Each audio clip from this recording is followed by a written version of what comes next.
હર ઘર તિરંગા યાત્રા અભિયાન અંતર્ગત જામનગરમાં તિરંગા યાત્રા યોજાઈ હતી। લાખોટા લેક ગેટ નંબર 1 થી તિરંગા યાત્રાનું પ્રસ્થાન કરવામાં આવ્યું હતું। જામનગરના વિવિધ રાજમાર્ગો પર તિરંગા યાત્રા યોજવામાં આવી હતી।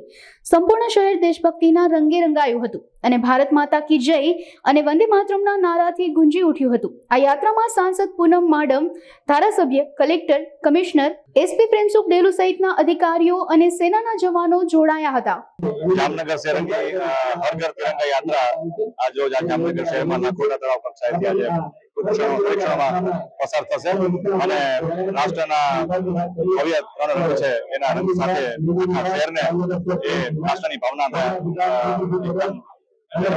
જાગૃત કરવા માટે કે એકતાને રાષ્ટ્રીય અખંડતાને એકતાને મજબૂત કરવા માટેનો પ્રયાસ જામનગર મ્યુનિસિપલ કોર્પોરેશન જામનગરના તમામ ધારાસભ્યો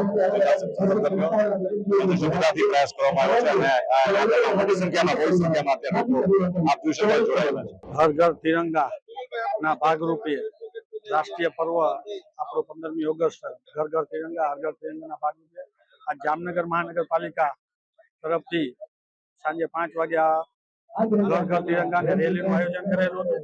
આ મહારેલીમાં ત્રણેય ભાગ કલેક્ટર સાહેબ શ્રી, કમિશનર સાહેબ શ્રી, એસપી સાહેબ શ્રી તમામે તમામ પ્રજાજનો બોડી સંખ્યામાં ઉપસ્થિત રહ્યા છે। બંને ધારાસભ્યો પૂનમબેન પણ હાજર રહ્યા છે, સાંસદ સભ્ય શ્રી। આ રેલીનું અત્યારે પ્રસ્થાન કરાવવામાં આવે છે।